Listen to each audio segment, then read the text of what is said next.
Imagine a game with a map so expansive it feels infinite. Imagine a game with visuals and graphics that will make even the most spoiled mouths drool. Imagine a game with such an intricate combat system, so complex that it'll make people have multi-part tutorials just to explain it properly. Imagine a game that has multiple factions that you can affiliate and fight for. Imagine that game having a market system that is determined by the players and will make any spiffing Catholics become more wetter than the Pacific. Couldn't you just imagine that? Now imagine that game being on Roblox.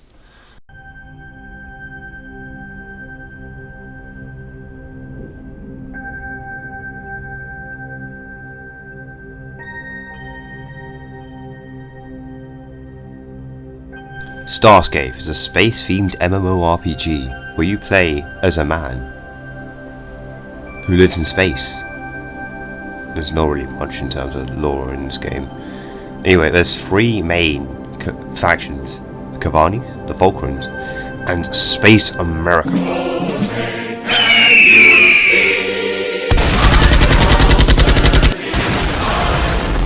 I mean, the Licentians. These factions absolutely hate each other and are at constant war with each other. They never ever stop fighting. There's also three neutral factions: Corsair, the Trade Union, and the newly added Mining Union. But before I go on to explain the gameplay, I'd like to make one important warning before you go off and play this game. This game is really hard, and you will die a lot. Especially if you go to EMAS, don't go to EMAS.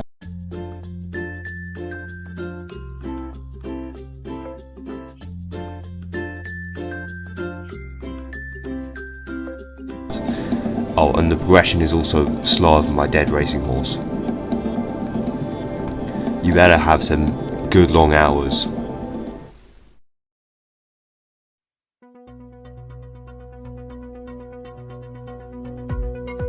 Now that you understand that, let's move on. The most important part of the game is that it has multiple ways of progression, which can be suited to the way you like playing. We will go through these as we go. Firstly, we have faction missions. These will usually be the first thing you try and do to earn money, after you complete the tutorial missions, of course. While they don't give out as much money as other methods, it's still a great way to learn and get better at the game. More importantly, they are an easy way to gain good faction standing, as they're pretty easy to complete, and they give out decent faction points, which are basically quantitative ways of showing you how likely a faction thinks of you. These are especially important for improving and getting blueprints that will aid you in the next few ways of progression. For example, light burner blueprints can be found by doing syndicate missions. This will allow you to quickly warp across the map and get away from danger fast. Faction missions are good for beginners who want to build good status and simultaneously learn the game and its combat system. But for people who don't want to do monotonous tasks and obey a government organisation just to earn nothing because they're enslaved to the... Mining is another way of making money. It's pretty simple. You find a rock that happens to be an ore, and you just blast lasers at it until the ores come out. You can find better rocks out in wild and contested systems, but be wary that there are pirates around you that will kill you, and please, do not try to make deals with the pirates, they will kill you. The best places to mine are out on the edges of wild space, where you are unlikely to find players and enemies. In wild space, you can find ores by using the probe function in the game. These will scout around planets and systems looking for anomalies. Anomalies such as AX, AL, are usually asteroid fields which have no enemy NPCs. There are also AN for Narcor, AA for Ungzi, and the rarest of all, VX anomalies, which contain Vinixium, which, if you mine these carbine looking ass things will come to kill you. They will kill you quite badly using the power of lightning. I wouldn't do that in a Marlin or a pretty small mining ship. Pro tip. Of course, if you're the one guy wondering what Euro Truck Simulator in space would look like, you've come to the right place. Hauling is the taking of cargo from point A to point B. Many players hate the haulers because they just press spacebar and walk across the map like an enderman. There's a few types of hauling, but here are the 4 most important types. Faction hauling is where you pick up supplies from a staging area system, then haul them to a constructor in a contested system owned by the faction you're enlisted in. Safe spice hauling is where you buy spice from one side of the main systems and haul them from the other side, while only staying in secure and core systems. Now, frontier hauling is where you haul gemstone spices, which are found in frontier anomalies, and haul the spices from a frontier anomaly to the other side of the world. Now, wormhole hauling is basically the same as frontier hauling, except a wormhole is involved. It's the most effective way to make money in the game. I will leave a link to a full tutorial in the description. Finally, we have the most enjoyable method, piracy. No, not that piracy, this piracy.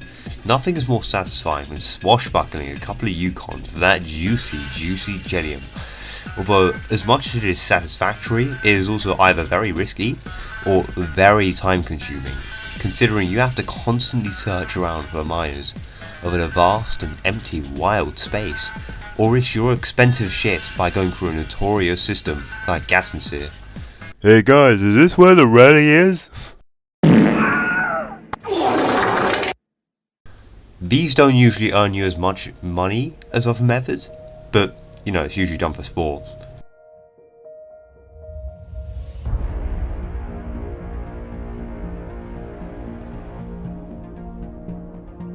Combat in this game is pretty complex. Because of this, I'm only going to gloss over the main points. If you want to know more, a small but active Starscape community is there to help you. I'll talk more about this later. There's 4 types of combat ships: fighters, corvettes, frigates and destroyers. We'll focus on corvettes, frigates and destroyers first. These ships have a different set of controls compared to fighters and are much slower. But in exchange, they have interchangeable turrets to suit the needs of the user. For example, railguns are brilliant for faction warfare, but suck in 1v1 and PvE situations due to their slow fire rate. Fighters are usually ditched by players for their first corvette, but they can still be very handy in PvP and faction warfare. Fighters are great for covert operations like scouting and spying for factions. Fighters are most effective in squadrons. While one singular fighter may be sniped into oblivion by a corvette, a dozen or so fighters could easily take down a few corvettes if they work together. On the topic of squadrons, let's talk about warring factions. I mentioned the factions earlier, but in case you've forgotten, there's 3 factions: the Kavani Mandate, the Falkland Empire, and the Licentium Federation. These factions have differing political systems.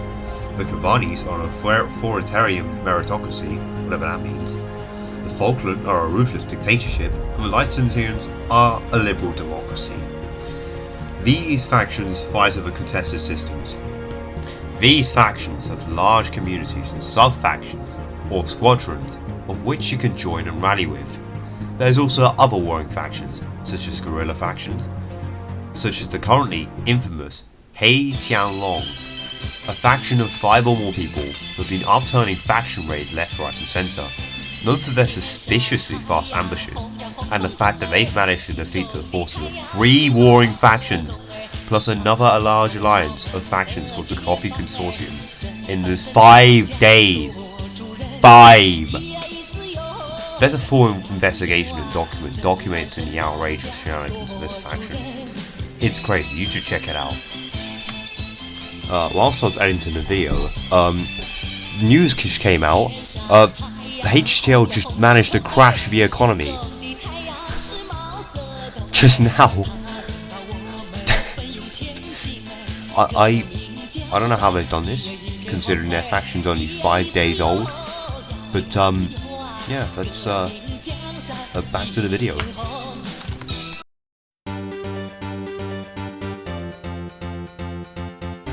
Personally, I love this game. Enough for me to say that this game is an underrated and hidden gem, considering that Kef, the maker of this game, came back and single-handedly revived the game after 2 years without a single update, and ever since has been working on the game really hard, not just for the money, but out of his own heart, is insane. And quite frankly, for a game this complex and stunning, which, just to remind you, it's the same engine It hosts absolute bangers like Brookhaven and my favourite family-friendly game, Meep City. This game deserves more love. My favourite part of the game, personally, is the community element. The community for this game is excellent, and quite frankly, it's a game that really needs this community to survive. The economy of the game is based on the people. The faction territories based on the people. The community is what really makes this a game. And that's what makes this game stand out so much compared to other games, and that's why I love so much about it. I'm not going to call this game a masterpiece, because I think it's overused. And quite frankly, this game still has its glaring issues. This game unfortunately suffers because it's on Roblox, which not only means it gets buried by absolute garbage brain rot, it also means that it comes out with the stigma of being a Roblox game. You know, that iPad kid entertainment program, yada yada yada, Gen Z, Zoomerish, not very good, Meep City, yada. This is a major problem, as it causes this game to be overlooked and obscured. However, this is more of a Roblox problem, not really a developer problem, which is quite sad. I'm not going to just diss the game and leave it hanging, instead I'm going to give suggestions. I'd love to see more solo or player faction progression. Maybe we can have faction stations or bits of wild space where you can capture and claim. I also think that there's aspects of the game that just feel incomplete. Ground combat is something I just didn't mention, because frankly it's kind of boring, and it only works for PvP. I'd love to be able to raid pirate stations, or even attack moon bases or something like that, which I think would be very cool. Finally, I'd love to see more storyline action. You know, come on, where's the lore? As I've mentioned, there's not really much in terms of, you know, what gets my MatPat theory stuff tingling. Come on. But you gotta understand. Now, this game is not complete. It's still in beta. And there's some areas where you can clearly see that. And I doubt we'll see the full game, you know, this year. But in the near future, this game is looking really good. And I think as long as Kef continues to work on the game, this game could be one of the most overlooked and underrated games. Which, I mean, it is right now. And you can go off and play it. Because it's free. Yes, you can play the game now. It's free. Before I end the video, I'd like to say, it's nearly the middle of the night. I just finished recording. Make sure to smash like, subscribe. I haven't really done a video like this before, so please comment your thoughts. I also made an Instagram. You can go check that out. And I'll see you in the next one. Thank you. Bye.